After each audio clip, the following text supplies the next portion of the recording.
Hello everyone.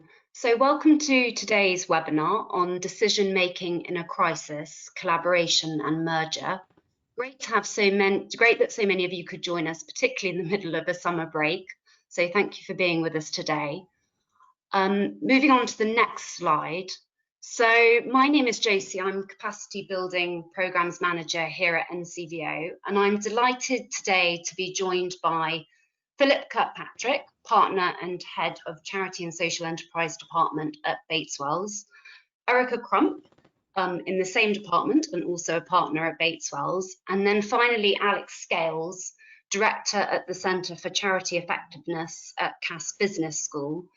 Alex was also the chair of Community Action Suffolk and led the merger of 10 voluntary and community sector organisations to form this county-wide infrastructure organisation. So with the financial impact of COVID, many organisations are going to be thinking hard about what options are available to them to try and ensure the sustainability of their services for their beneficiaries. For many charities, some form of collaboration, be it an informal alliance, a joint venture, or indeed a full merger, will need to be explored. Merger and collaboration options come with both opportunities and challenges. And making any decision, as you will hear later on, requires courage, commitment, and strong leadership. So to help organisations to consider merger and collaboration options, in this webinar, we will start by hearing from Philip, who's going to talk us through the merger process, why you might consider it, and the opportunities and challenges. Then we're going to hear from Erica, who's going to talk about the different forms of collaboration, drawing on some real-life case studies. And then finally, we're going to hear from Alex, who's going to provide us with some reflections from both her academic and personal experience of being involved in a merger.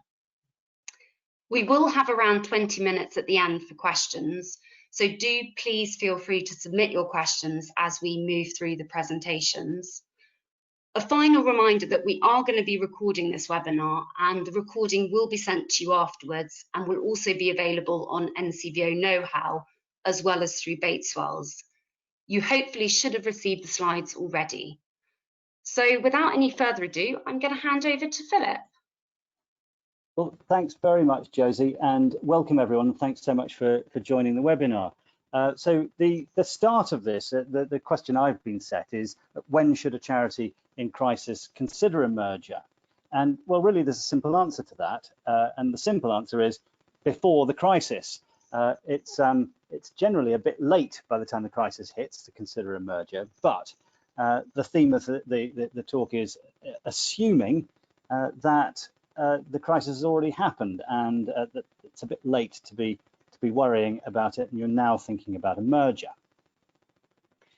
So what kind of crisis are we talking about? And as Josie said, we're really looking at financial crisis, and that's typically arising now because of the problems with COVID.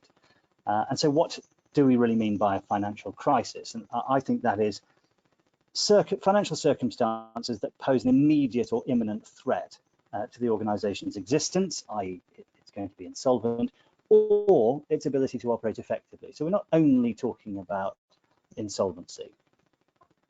What do I mean by insolvency? There's a heck of a lot to be said about that, but very, very simply, it's two tests. And if you fail one of these tests, the organisation is insolvent. So the first one is what's known as the going concern test. Can the organisation pay its debts as they fall due? And the second is the balance sheet test, which is, are the assets of the organisation worth less than the liabilities? Well, if they are, then your balance sheet insolvent. And I'm afraid it's a sad but understandable truth that many mergers are undertaken, or they're considered either in or to avoid an imminent crisis. Well, why is that? Why do we wait for a crisis? And we've had many mergers, some of them which are strategic, but many of them are crisis mergers, and some of them in order to avoid an insolvency. And so what is it about us? Why is it that we do that, that we wait? Well, I think these are some of the reasons that I thought about. Well, we tend to like what we do, and we tend to like the way that we do it, and we tend to think that we do it quite well, and we tend to like the way things are. And a lot of that justifies our existence, really. You know, we think there is something special about the way in which we do something, and we want to carry on doing that. That's why we're doing it. I think we also trust ourselves, and we trust those who are closest to us more than we trust others beyond us. We like to maintain our own authority, our own autonomy, to work the way we want to work, to work the way we think works right. And we really value the culture that we've become part of, or we've helped to create, and that we work in. And we also know that that disruption, which inevitably happens when there's change, and particularly a merger, is very time-consuming, and it can be very unpleasant and often thought to be wasteful. And clearly, merger creates risk for organisation, and it creates risk for people. And we don't anticipate that a crisis is going to happen. We think that crises won't happen. We can see that there might be problems, but we don't usually anticipate crises. All of those are very clear things that we would naturally think about, but none of them are really thinking about the organisation in the context of purposes, beneficiaries, and outcomes. They're thinking about the organisation as it is and how we like to run it and think it should be run. And before I go on, we're just going to do some polling on here, which I think Josie is going to be in charge of, which is just to ask you a few questions. And one of them, this first poll, is, are you actively considering a merger? And you've got three choices: yes, no, or maybe. Josie, do you want to launch that? It should be launched in a minute. We're just waiting for people to respond, so we should get the results soon.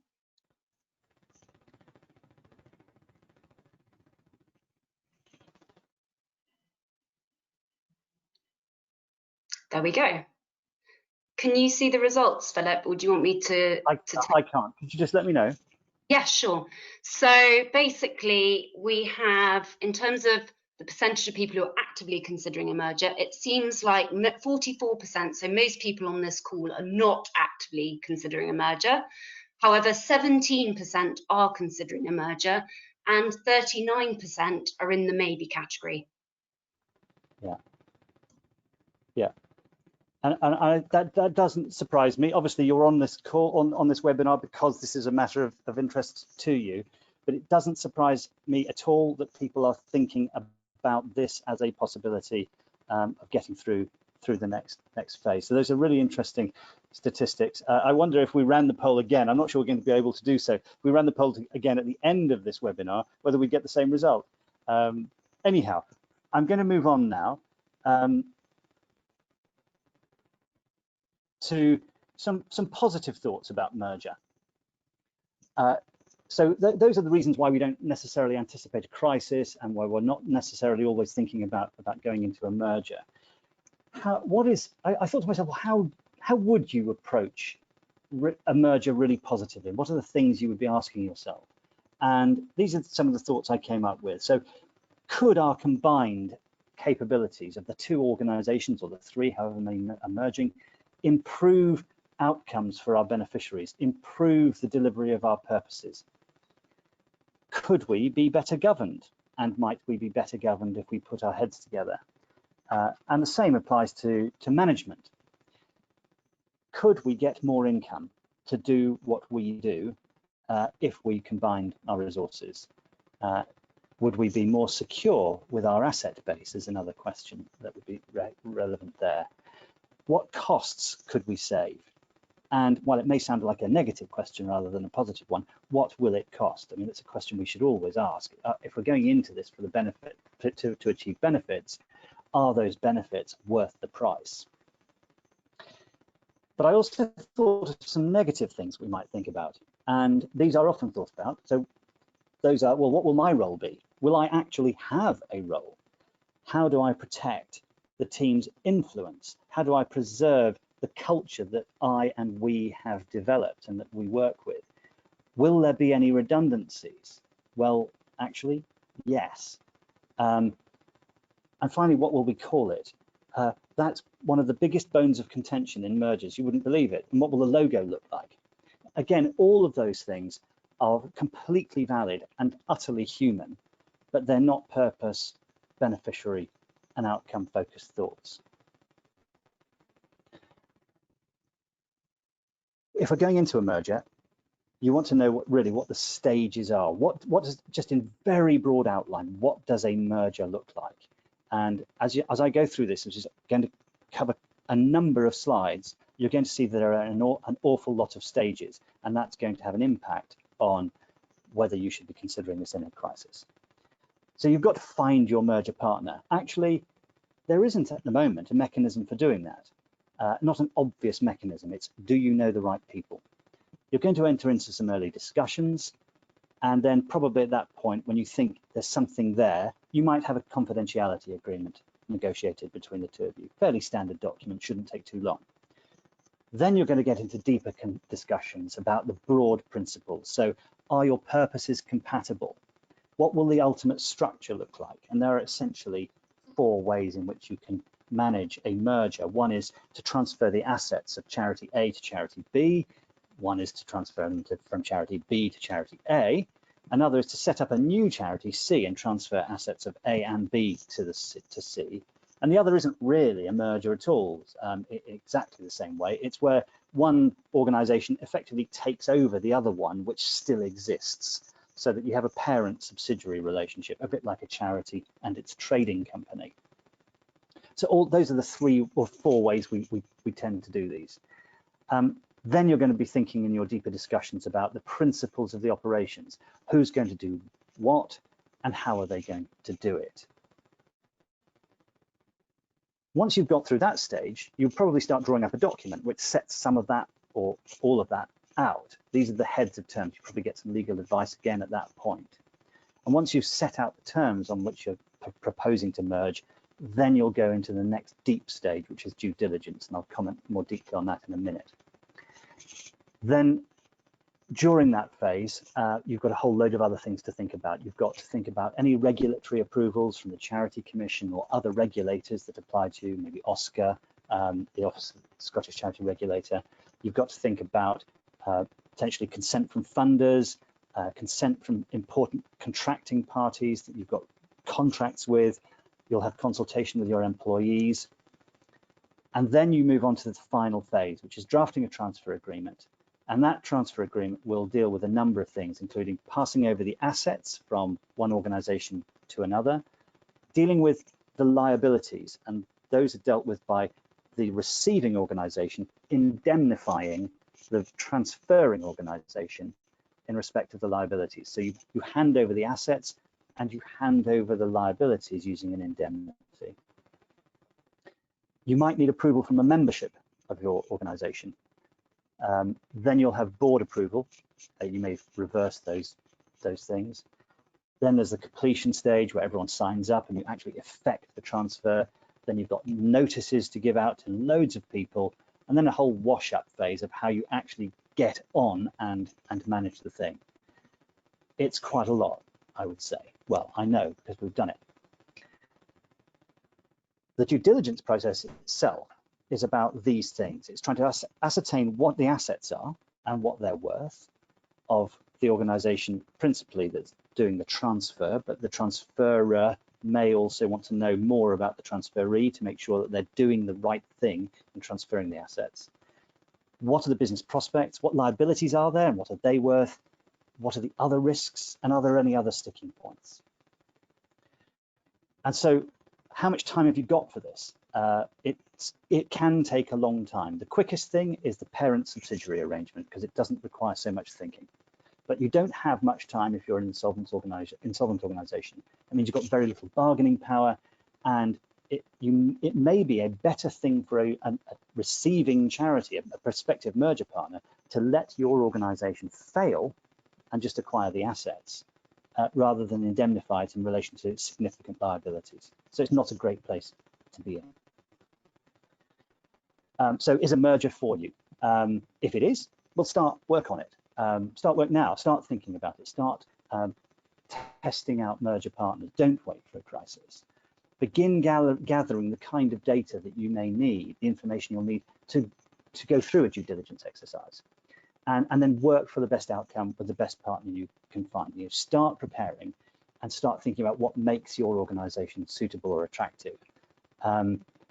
Build the case, or indeed consider other options. And Erica is going to talk about those other options. But before Erica does, I just want to mention that we're launching today a decision tool, which is, we'll provide you with details of it, which will enable you to just answer a few questions about your organization and then point you to the guidance that will be useful to your organization in deciding, could you go on with a merger? Could you consider a collaborative activity? Could you consider other ways of shoring up your organization? I'm going to leave that now, and I'm going to pass on to Erica, who's going to look at the different ways in which you can collaborate in a crisis. Erica. Thank you, Philip. So I'm going to look at collaboration. I don't have time to look at it in detail.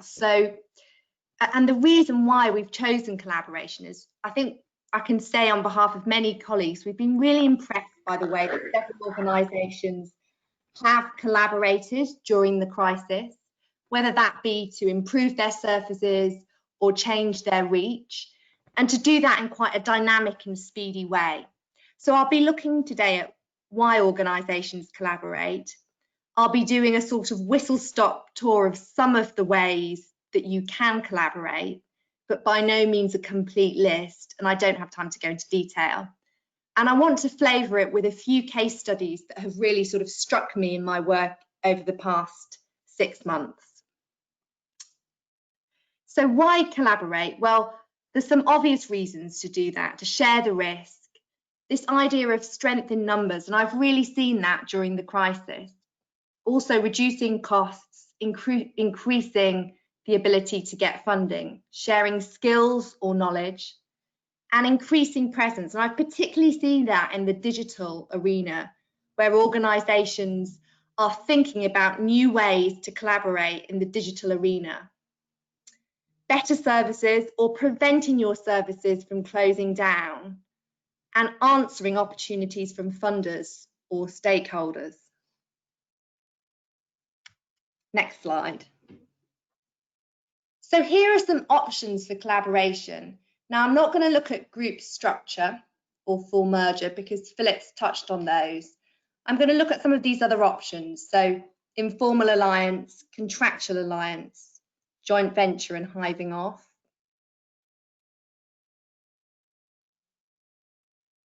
So now is the time for our poll. It's our second poll. Our question to you is, if you have collaborated with organisations in the past, have you entered into an informal alliance, a collaboration agreement, set up a joint venture, so a separate entity? Which of these have you done? Have you done all of them? Some of them? And if you don't know, you don't have to answer.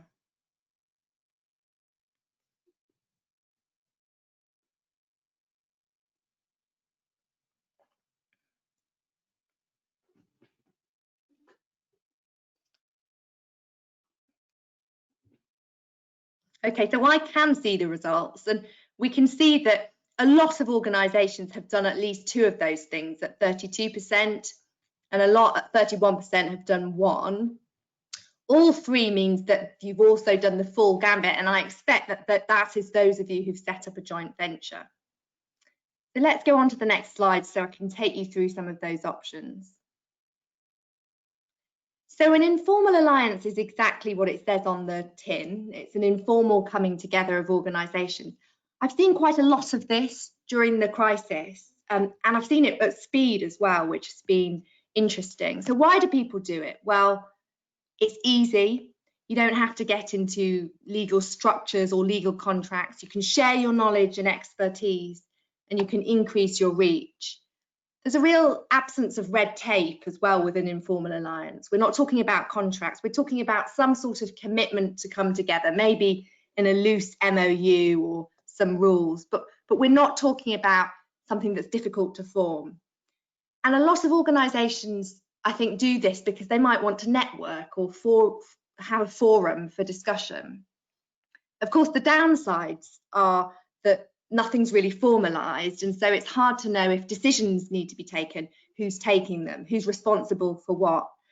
If there are assets that come out of the collaboration, there's not a formal contract or a structure to hold them.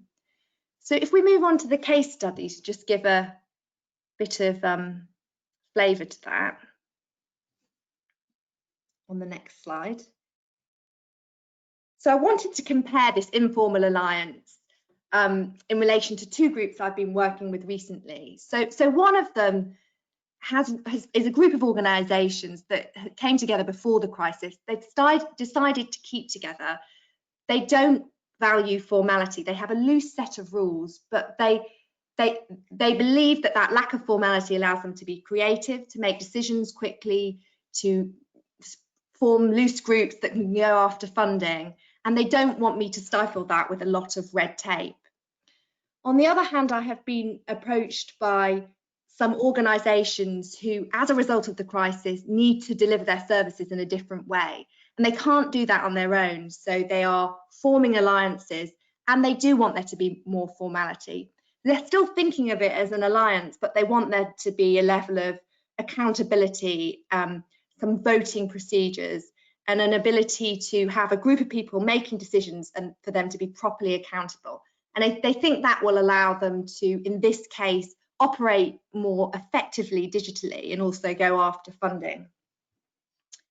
So let's now look at the collaboration agreement. This is probably one of the most common ways that we as lawyers come across collaboration. It's when a group of organisations, could be two, could be a number, come together and they want to formalise that in some sort of contract. And the contract will normally set out a clear record of responsibilities and a division of risk and liability. It's still relatively easy to set up. I mean, I've worked on some very simple collaboration agreements that are really just about sharing brand, or some more complex ones that run to many pages, maybe because they're flowing out of a more complex funding agreement. The beauty of a contract is it can very much be tailored to your group, so you can design the collaboration. It's often compared with not going the extra step of setting up a joint venture vehicle or some separate vehicle. And that is another option I'll look at shortly. I mean, if we compare a collaboration agreement to that, it is true to say that a collaboration contract is still very much a number of parties coming together. They are still all bound by their own boards, their own missions, and there isn't a separate entity that's completely focused on the collaboration, or indeed that can hold assets for the collaborating group. Now, the next two slides, we're just going to flick through very quickly because these are slides that give you a flavour of the headings we would normally see in a collaboration agreement. I've kept them in because I wanted you to have them when we circulate the slides, and to show you that a collaboration agreement will often deal with what's happening now in the collaboration and what happens at the end of it in terms of people leaving. So to give you my example of a recent collaboration agreement I worked on, this was for a digital collaboration very much between the commercial sector, the charity sector, some social enterprises and some educational establishments. They entered into a tight collaboration agreement because the funder very much wanted it. They were in receipt as a group of some government funding. And the reason why they got that funding is because they had real strength in numbers. They had a real range of skills around the table, and they shared the risk. It was still necessary, as is often the case where there is a lead funder, for there to be a lead partner that was the one that contracted with the funder and then shared the liability and risk with the other parties. The challenge with that collaboration agreement, as is so often the case, was the exit strategy and thinking about the exit strategy, and particularly because it was a digital collaboration, trying to work out what would happen to the IP, both if parties left, but if it was going to be commercialised at the end. And there's been a lot of talk about whether a JV should be set up for that purpose. So let's move on now to a joint venture entity. I don't want to spend too long on this one because in a crisis, a lot of organisations won't have the appetite to set up a new organisation. Having said that, if a solution for your organisation is to enter into a long-term collaboration with one or more other organisations to preserve your services, a joint venture can be a good idea, particularly if the funder or commissioner would like to see that, but also because you then have a focused entity where the risk can be ring-fenced. It can have very clear purpose and branding, which is the collaboration, rather than being the collaborating parties' branding and purpose and mission. And you have this entity that can have its own staff, its own board, and hold its own assets.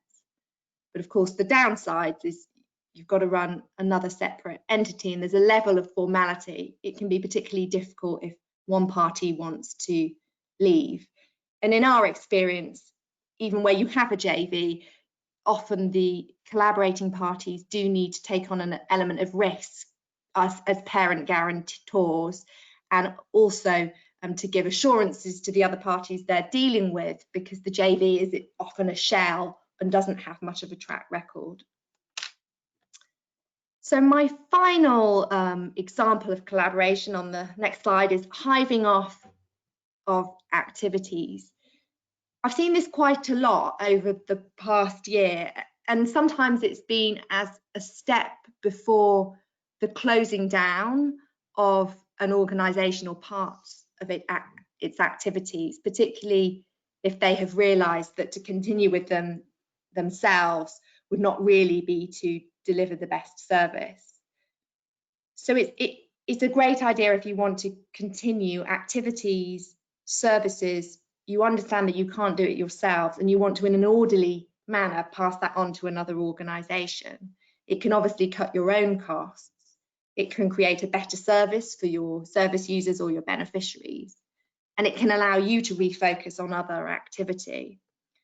But of course, you do lose control when you pass on that activity. And there can be complexities, just in the way that Philip was talking about with due diligence and transferring of activities. You can have it even if you're just transferring some of your activities as opposed to all of them. So as my final next slide,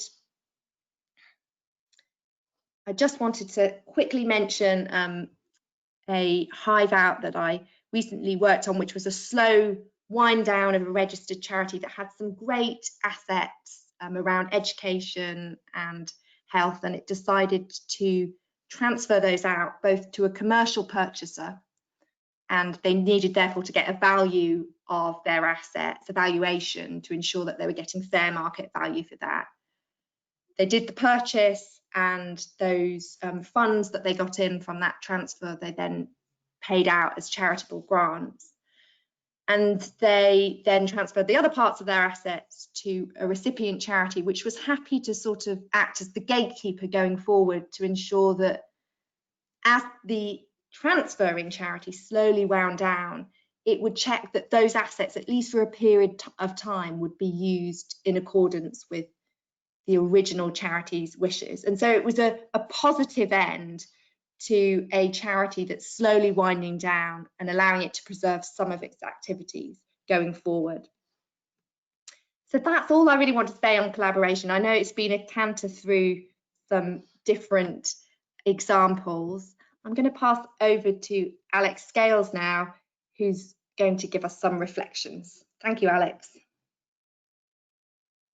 Great, thanks Erica, and thanks Philip as well. I'm delighted to be joining this conversation, and for my sort of 15 minutes or so, I've been asked to give very much the sort of practical stance reflections I spent a large part of my early career as one of the big 4 accountancy firms in an advisory role that included merger experience. And I only mention this as it's very relevant to today. It was through that financial experience that I was introduced to mergers within the charity sector. And as Josie said at the outset, I found myself chairing a merger of 10 charities back on my home patch in Suffolk a few years ago now.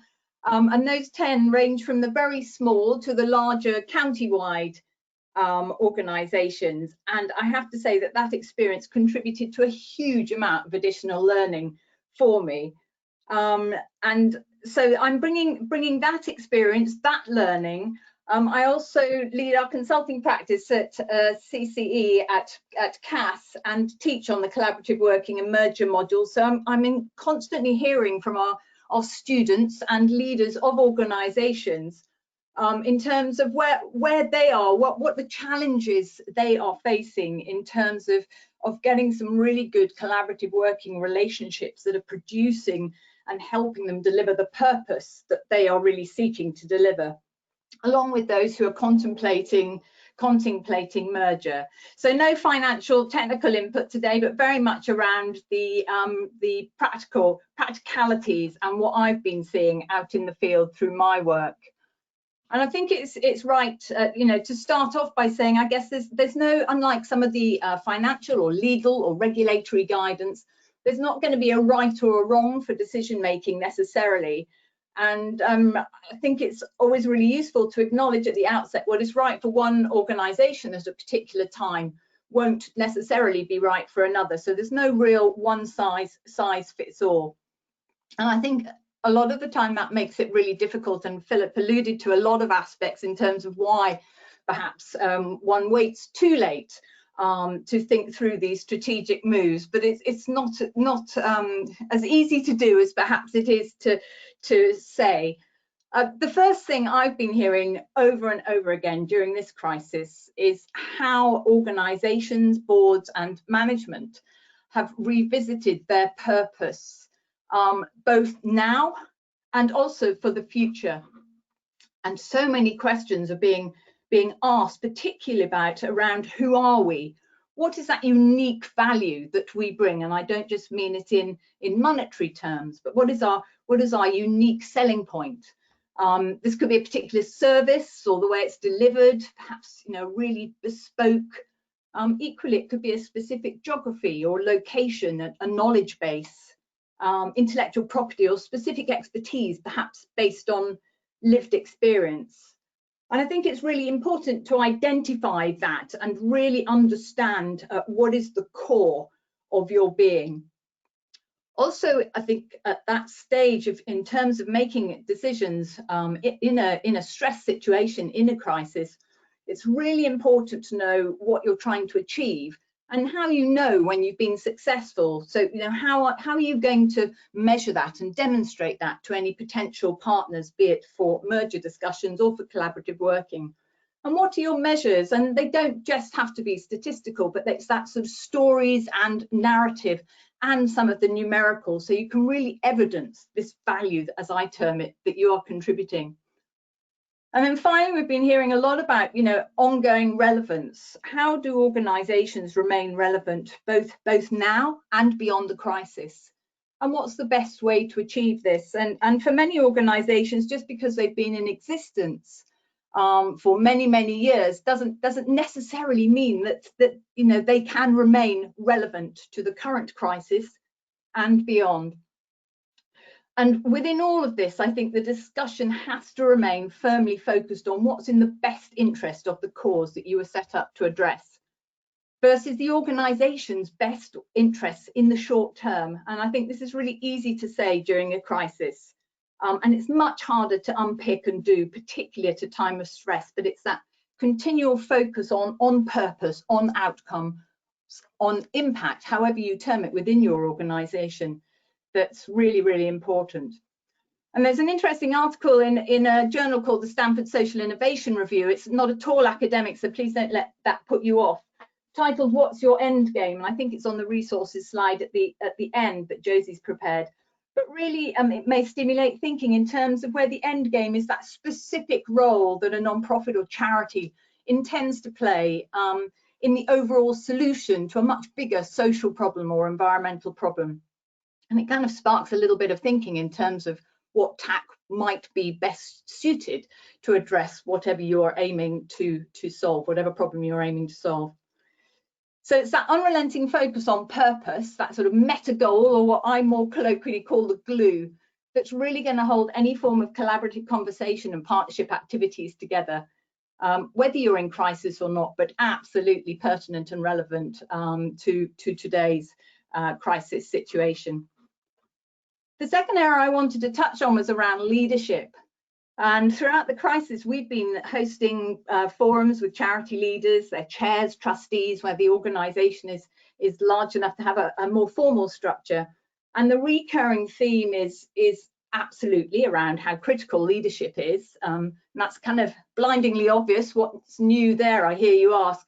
But the more we've unpacked it, we've been hearing from small, medium and large organisations this need to be much more directive during a crisis. In addition to sort of actively listening and consulting, which is very much a way that many of us like to work, there's this need to be much more decisive and focused when you have done that listening and consulting. And so, some of the quotes from our forums have included, you know, I feel I haven't been such a nice person because I've had to be so much more directive when taking decisions through a crisis. And around the need to actively listen, and I need to be more decisive and more focused rather than just consultative and collegiate. And I think the other thing that's been coming through again is it's not just about that individual leadership, but the teams, both at an operational level, at the executive level, and especially that top team across how executives and boards work together for the larger organisations. And one of the relationships that seems to have really come to the fore, and some of you might have been at the annual Trustee Exchange conference online a few weeks ago, when one of my colleagues, Caroline Coatman, was speaking, and she was presenting findings from our ongoing research problem, which has been research programme, which has been exploring the chair-chief exec relationship. And to date, that has found that of all the relationships in a charity, the chair-chief exec role has the potential power to have the most positive impact across the whole system within the organisation, and that it's that strong chair-chief exec relationship which will strengthen organisational resilience and potentially enable a more effective response to crisis and more effective decision making. And again, if anyone's interested in learning more about that, the paper is listed on the resources slide at the end of this slide pack. Third up is time. And if we can just move on to the next slide, there's a lovely quote from Nancy Klein, who does a lot of work with leaders and a lot of work around the thinking space. And she talks about how ease creates and urgency destroys. And I think it's so important to think through, when one is decision making in a crisis, how you can embark from a position of maximum strength. And we see over and over again with organisations that we work with that, you know, where it's been left time to lapse for too long, those sort of collective strengths and that creativity that could have been used has been not destroyed, but lessened due to crisis management. Energies have been sapped, morales have been reduced. We're seeing that now with the furloughing and redundancies, and frequently cash has been being spent and is fast running out, creating additional pressures and stresses. So it's very much about wanting to act before you're peering over that precipice, before you know, are right in the midst of that crisis, as Philip said. And I think in the last few months, we have been hearing still of far too many organisations who are very understandably still overly focused on the needs being presented by the current COVID crisis, and are not in a position or have not forced themselves, I guess, to look up and look to the future. So it's something about the need to be very conscious about balancing the need of your current beneficiaries' needs, or the current issues that are being presented that you are seeking to support and solve, with those of the future. And at a recent leaders breakfast that I hosted, the consensus was absolutely, if you haven't started to plan for the future now, it is absolutely the time. Now is the time to plan for that rescoping, re-emergence. And it's great that in that poll, a number of you are already thinking about it, even if it's only a maybe rather than a yes, but merger. And equally, I'm sure there are plenty of conversations going on around, you know, what other collaborative working opportunities there could potentially be. If I can have the next slide, please. I think in the current operating environment that you need a ready degree of realism. If you're already fragile, the value, be it the financial or social, the benefits that you can bring may have already started to have been diminished. And I think it's much harder to reinvent once you've lost momentum, once times are hard. And as I alluded to, low morale, reserves are being used up if you have them, and you are most likely to be looking at a diminishing funding pipeline, like many organizations are. And you may equally find that others do not want to risk partnering with you, or not in your entirety, perhaps in the case of a merger. So there's a real need for this high degree of realism, a real need to focus on what you have of value, as I mentioned earlier. And I would suggest that just being able to cut costs is probably not sufficient. It will certainly may enable short-term sustainability, and obviously efficiency is absolutely intrinsically linked with longer-term sustainability, but in itself it will not deliver your social purpose. So it goes almost back in a loop to thinking really hard about delivering that social purpose, those outcomes. And with that, I think leads to some really, you know, difficult thinking in terms of what perhaps could be set aside for the future. You know, what should you stop doing? And what does this mean operationally for your organisation, your staff, your volunteers, your many stakeholders? You'll need to be realistic about putting your own house, your own organisation in order before partnering or potentially embarking on a potential merger or merger talks. Frequently a requirement now, and this will, you know, take time, and in the case of any restructuring, may potentially, you know, may cost money. So this all needs to be built into the timeline that you're working with. And that goes without without saying that joining a weakened organisation with another brings with it its risks. And there needs to be a plan on how this is going to be mitigated if one thinks that the prize further down the line is worth pursuing this. And personally, I think joining two weakened organisations, and we've seen it a number of occasions in the last month or so, I think joining two weakened organisations could be really tough right now if they're working in a very tight time frame in the current operating environment.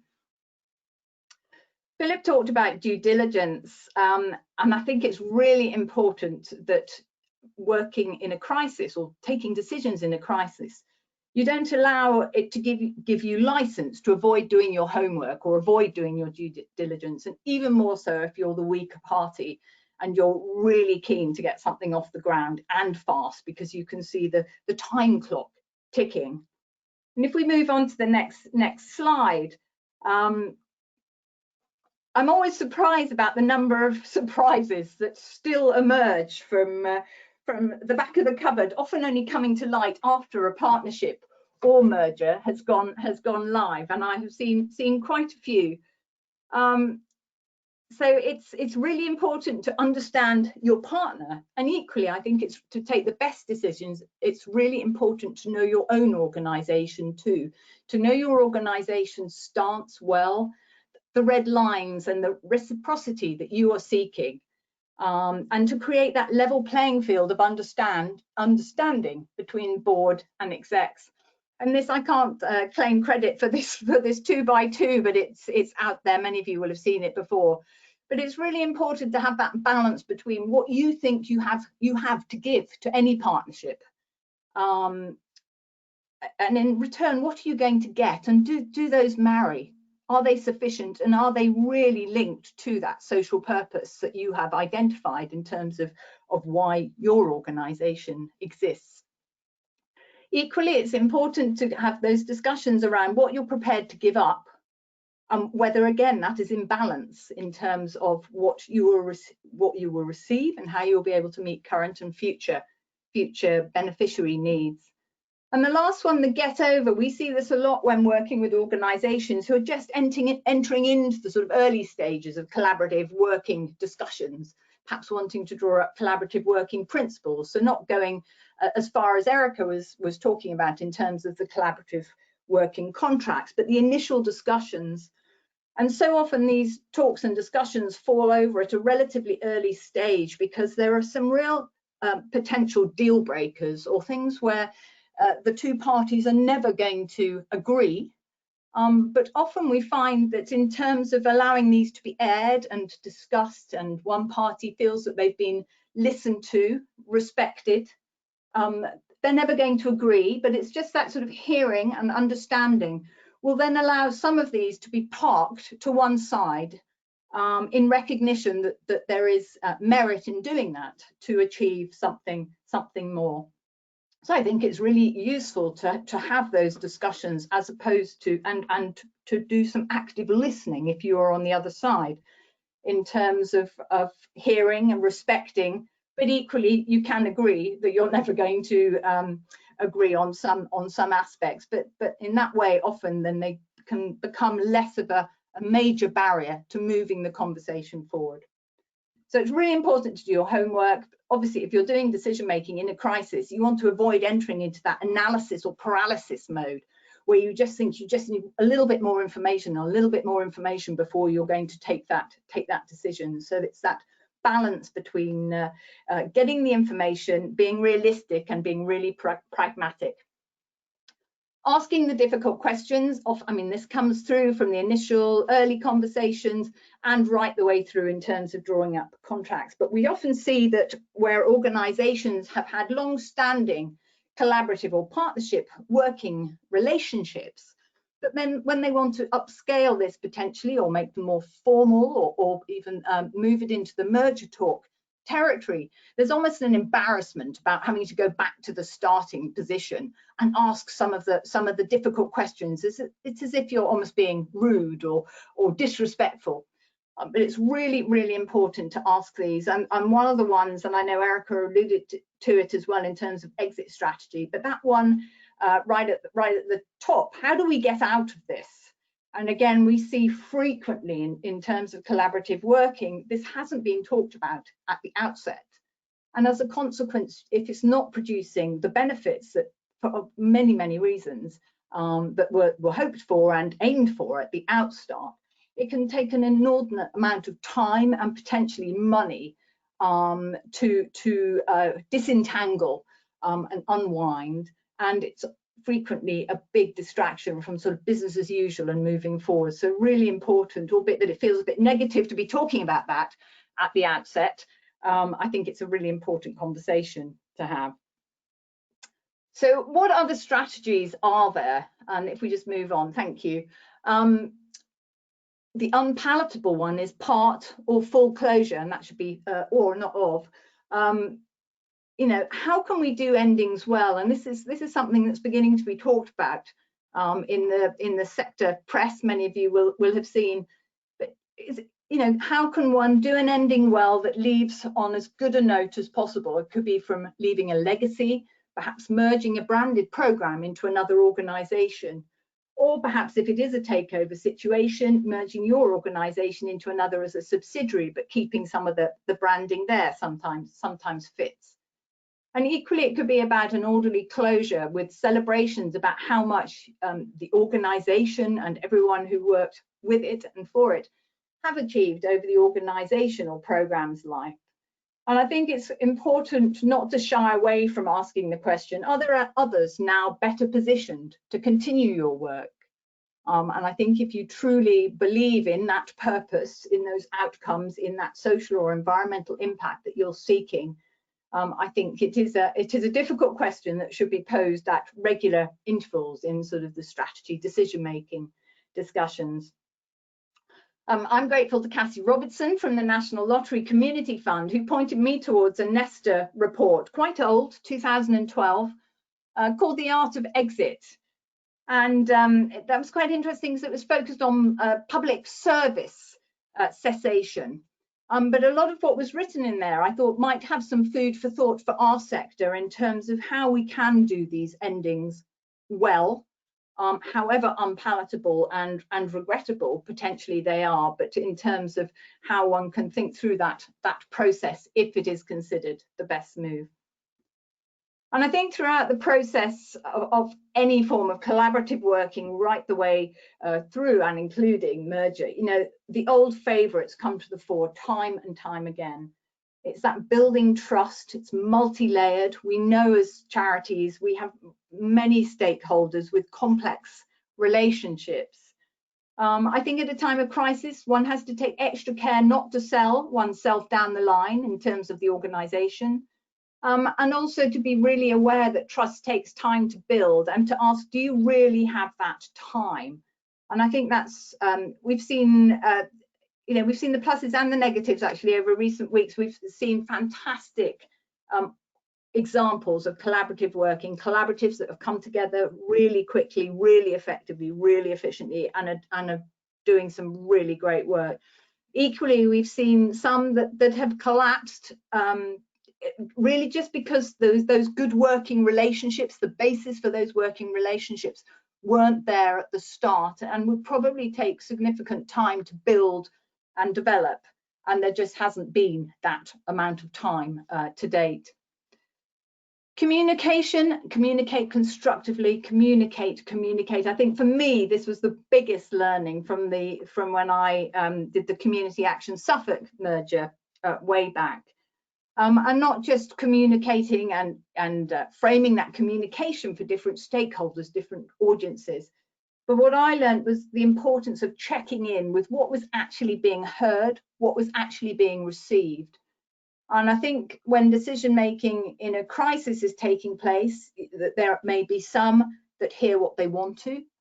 There may be some who are completely out of their comfort zone in terms of this territory of forming transactions such as collaborative contracts or mergers, and absolutely no reason why everyone should have a similar understanding. We know that the trustees come on board with multiple different skill sets. And it's really, really important to try and create that, what I term a level playing field of understanding at the earliest possible stage. We got to signing the merger agreement for Community Action in Suffolk, and I was absolutely aghast at the 11th hour to realise that one of the boards hadn't fully comprehended that on signing and post-merger, due to the terms that we had incorporated, they would cease to exist as an organisation, and it really you know, hit me in terms of the responsibility of the merger steering committee and board. We probably hadn't listened enough in terms of how our communications have been landing, being received, being understood. So that's something that I just don't think you can underestimate enough, the different levels of understanding that will exist. So I think in summary for me, for all of this, it's about taking those decisions that can make the biggest difference. And if sometimes it's unpalatable, but if you can save a small amount of value, a small amount of what you do, rather than lose everything, then that absolutely has to be the way to go. And for that to happen, there has to be decisions taken before it is too late. And as Josie said right at the outset, it calls for courageous leadership, very much that courage, that commitment, that communication, and above all, this sort of unerring focus and understanding of common purpose.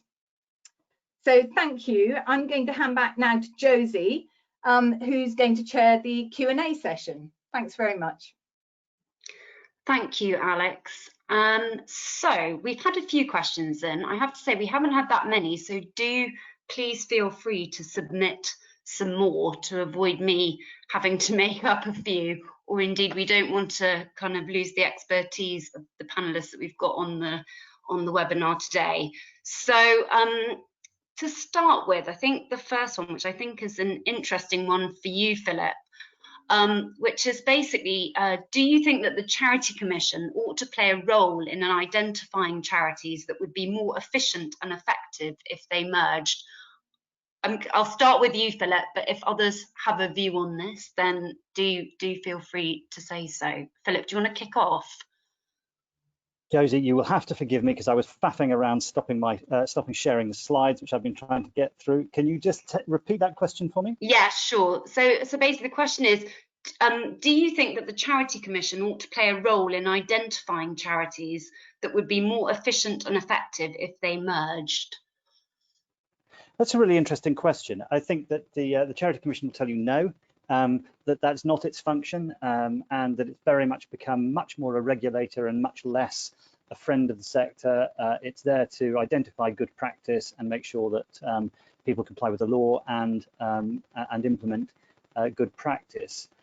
I've often pondered this question of how can you encourage people to think about merger in those terms that I outlined at the outset, where you're really thinking, and Alex was talking about in some detail there, about how do you best achieve the purposes, and are you the right people at the right moment to do it? I would actually personally dislike it if the Charity Commission started telling people who they should merge with. I don't like it any more from the Charity Commission than I like it from the Daily Mail or the Sunday Times, when they start banging on about how much more charities should merge. But I do think that the sector should be thinking it. I don't think merger is a panacea. I don't think it's something that should always be done. I think there is a great benefit in smaller organizations doing the special thing that they do best. But that's not going to work for everyone at all times. So no, I think not the Charity Commission. No, I don't think they will accept that or want that. And I don't think charities want to be told what to do. I think they want to be guided, and I think they want to take decisions, and I think that's the right thing. I think there is a function for sector bodies, forgive me, Josie, such as NCVO, to help people along in that thinking, to guide them towards possibilities, even potentially to facilitate. Thank you. I know it's something that we've definitely been talking about. Alex, Erica, do you want to add anything to that? I think the only thing I would add is, Erica speaking, is that for the Charity Commission to be assessing whether organisations should be merging, they would really have a lot of resource, which they don't have, to do that properly and in a nuanced and effective way. So it's not something that would be feasible, I think they would say as well at this time.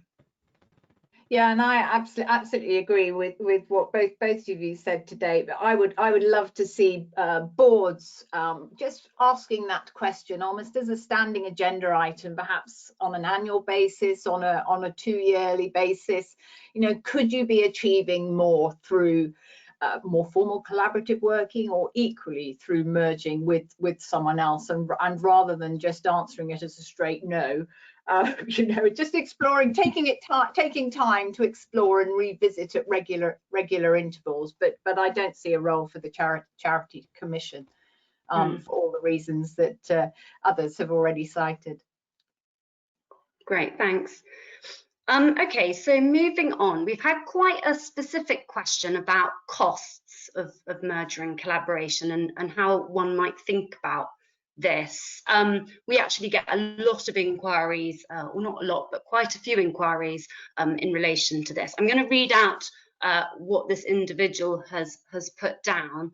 So obviously it's as long as a piece of string, but please can you suggest a rule of thumb for the total percentage fees and costs of merging a charity with assets of A plus B in land with another, with assets of C plus D in land, assuming that there are no unusual duties, problems, assets and liabilities.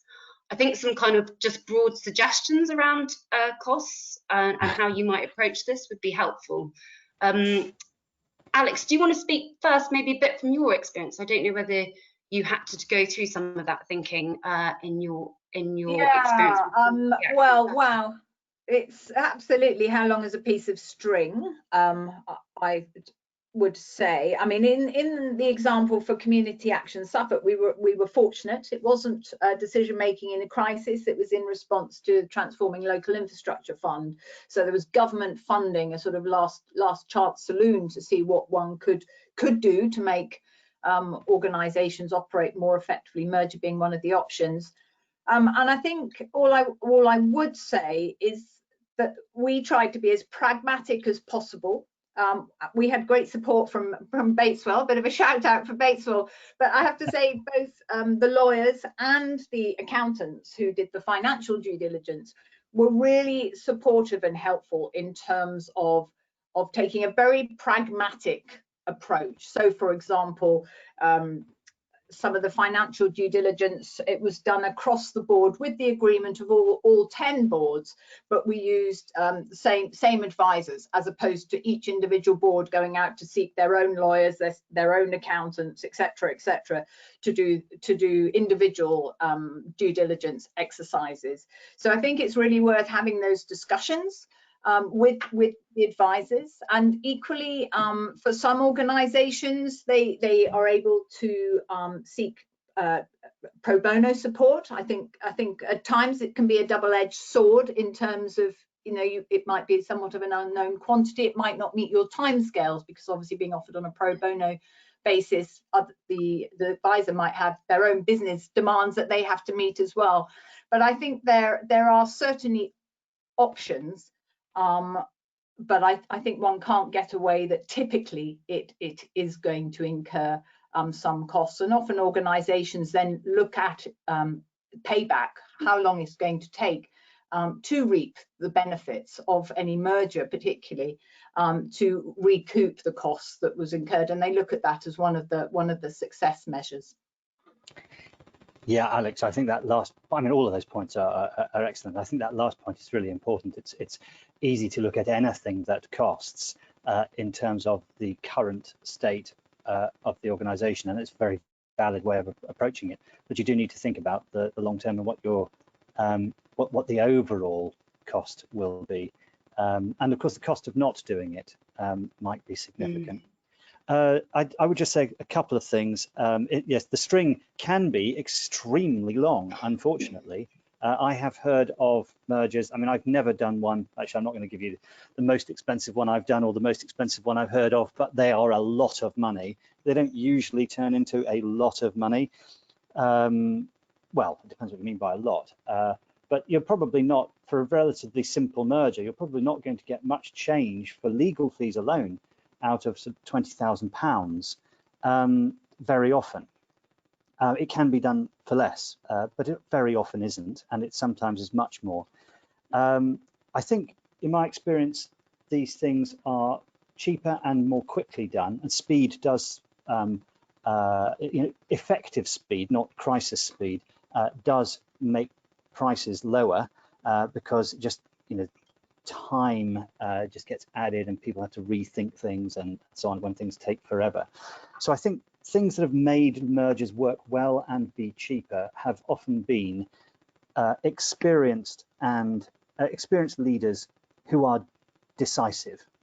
They know what they want, they listen to advice, they take decisions sensibly and quickly, and don't revisit them constantly. And you can understand why people sometimes do revisit decisions because they don't have experience, or these are complex things, difficult to be sure you're doing the right thing. But the more you revisit, the more expensive things are. Then there's the complexity of the assets that are going to be transferred, the size of the organization as well. But sometimes it's not only the size, sometimes it can be the complexity of some ancient piece of land with some weird rights over it and some obscure trust that no one ever thought about when it was sorted out in the 19th century. And in the 21st, we're trying to work out what to do.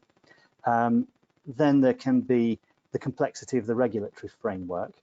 Are these organizations, perhaps, as some charities are, regulated by the Financial Services Authority? Things like that, that just are unusual and more complex, which require regulatory consent and engagement. Pro bono support is really important. If you get pro bono support, you are entitled to have the same standard of service that you would get if you were paying money. Any professional worth their salt providing pro bono support should be providing it to you on the same basis that they provide their paid clients. And pragmatism is, I think, important in the decision making. People taking proportionate and sensible decisions in the context they find themselves in. Great, thanks, Philip. Typically, we've had quite a few questions in at the last minute, so I'm going to try and get through as many of those as we can, although bearing in mind the time. So, Philip, you mentioned about parent-child mergers, which I think you said, well, which the person asking the question thinks that you said wasn't really a merger as such. Could you provide a bit more information about this type of arrangement and the potential benefits? Yes, indeed. So, and we often encourage it where things have to move quickly, and you want to bring two organisations together, bring them under common control effectively, and then worry about assets and liabilities later. So it can be a sort of shotgun marriage arrangement, and there can be other reasons for doing it. But what you have, what I call a full merger, involves the transfer of all of the assets and all of the liabilities of one charity to another. And the transferring charity, I mean, technically, actually, we may keep it in existence as a shell for various reasons, which we haven't had time to go into today, but effectively it ceases to exist. You might change the name of the transferee charity, the one that survives, but you've squished two things together and you've got one thing now that does the job. With a parent subsidiary arrangement, you may have, it's usually done where there are two corporate charities, usually companies limited by guarantee. One of them will take over the membership of the other. So all companies have members, like shareholders, but not shareholders in a guarantee company, and they have directors who are the trustees in a charity context. And the members have ultimate control. The members appoint the directors, the trustees, they can remove the directors, they can change the constitution. So they have the ultimate control, but don't run it day to day. And you can have a sole member, which is another corporate charity, which acquires the second charity as a subsidiary. And it then appoints the directors, and you then start slowly bringing it within common control. You may start sharing employees and so on. And what it doesn't do, and this is the crucial thing, is it means that the subsidiary charity continues to exist. It continues to have its own name and all of its own assets and its liabilities. So you're not transferring any liabilities to the parent. And so if during that period of parent subsidiary, during that structure, issues arise with the subsidiary and they realize that actually the assets are far less valuable than they thought and the liabilities are far greater than they thought, they can actually allow that subsidiary potentially to fail, or they can fund it, but at least they can manage the liability because they haven't acquired them through an indemnity. So that's the reason why we do that and recommend it in some circumstances, or the main reason. Great, thank you. I'm going to ask this question because I feel it's a really important issue, and I know that Alex, we touched on it a bit, so I'm going to ask you to maybe give some thoughts on this. So basically, the question is, you haven't talked a huge amount about the need for cultural similarities between collaborating or merging organisations. From experience, the organisations can have similar purpose or objects, etc. But the culture is so conflicting that working together has been impossible or a real struggle. How can I consider this as part of due diligence? Just wondered, Alex, whether you wanted to kick that off, and then we can hear if Erica and Philip have any more thoughts. Yeah, well, certainly we see cultural due diligence being done more and more in terms of more and more in a formal manner with larger organizational mergers, in part to enable planning to commence at an earliest stage as possible in terms of bringing together two cultures. I think, I mean, so obviously that is formal, and with that go associated costs and time scales. I think in terms of other organisations, I think, you know, I think it's something about you knowing yourself as an organisation, holding that mirror up, really knowing how you are in terms of operating. And I think there needs to be acknowledgement at times that you know, some organisations are not going to be compatible as is or immediately, but potentially, you know, it's looking at that prize, that real benefit in terms of addressing a purpose, and to see whether there is potential to blend two cultures.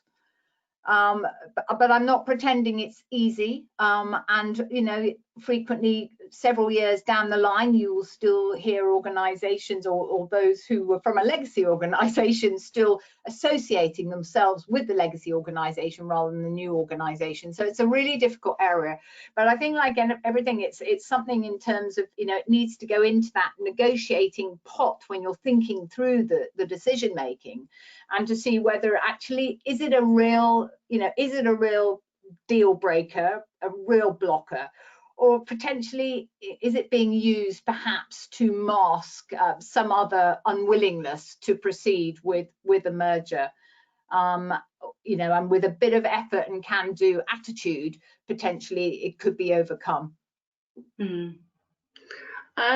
Philip, do you have any sort of practical suggestions around carrying out more of a cultural due diligence? Well, not many, I think, but yes, some. I would say we didn't really talk about it because we're really talking about merger and collaborative working in a crisis context, where actually culture is possibly the first casualty, because you're thinking about more existential things. There are various things you could do to get a sense of the culture of an organization. The problem is that when you're going through a due diligence process, you're very often doing it in quite a confidential way. Certainly at early stages, there may be large numbers of employees who have no idea that at that stage a merger is contemplated, and you may not wish at that stage for it to become known, and it will still be under the context of a non-disclosure agreement or confidentiality agreement. So what you can't do is just, you know, put people into the organization and start interviewing employees and asking them their questions, and trustees, and asking them their, well, you can interview the trustees and asking them for their views on matters. So where might you find indications of cultural issues? I think you can look at, but one thing you can do practically in a due diligence questionnaire is ask for copies of grievances and how grievances have been dealt with. You can ask for copies of complaints lodged with the charity and how complaints have been dealt with. You can look at board minutes and see what board minutes have been, you know, what the quality of debate, which actually you might not see in many board minutes, what the quality of debate is. You could ask for copies of any governance review data that has been undertaken, particularly board skills and board competence things, and how the board has responded to those, because that will give you a sense of the board culture. I could probably think of some others, but off the top of my head, I think that's it. Great. Yeah. Erica? I was just going to add to that we recently did a talk on values, and we did a poll, and around 50% of the charities and social enterprises attending had a values statement. So that's pretty good odds that the organisations you might be collaborating with or working with will have done some work about internal values. So not about the social purpose or the charitable purpose, but how they want to interact culturally. And if they have, that's a great place to start, because they'll probably be more able to speak honestly at board or senior management level about it for those who have that document. Great, thank you both for those, I think, really practical suggestions. I'm very aware that it is now 4:15 and our kind of proposed finish time. So I think we're going to close up now. I first of all want to say a big thank you to Philip Erica and Alex for their time and effort in pulling this together, and also for some really interesting presentations. I'm sure the content will be extremely useful for all organisations on this call going forward. Just before we go, I just wanted to flag that we have highlighted a few of the key resources that we've mentioned throughout the presentations in the kind of last few slides, and we will also be signposting to them again in our follow-up email. But do have a look at Bates Wells's newly launched crisis decision tool, and also just to say that on NCVO Know-How, where currently all of our information is free for everyone to access, we've just recently updated our merger guidance. So do please, with the support of Bates Wells, I have to say, so please do go and have a look there. I guess the final thing from me is just to say thank you all again for joining. We do have various other bits of practical support through NCVO, which you know, please do go and have a look at. We've just launched some new online training, which is now on our online training platform. And finally, we would, as always, really love to hear your feedback about this webinar. So we will be sending you a kind of link to a Survey Monkey afterwards. So yeah, if you do have time, please do give us your feedback and let us know of any other topics that you would like us to do a webinar on in the future. So thank you all, and look forward to talking to you on another webinar soon. Many thanks. Bye-bye.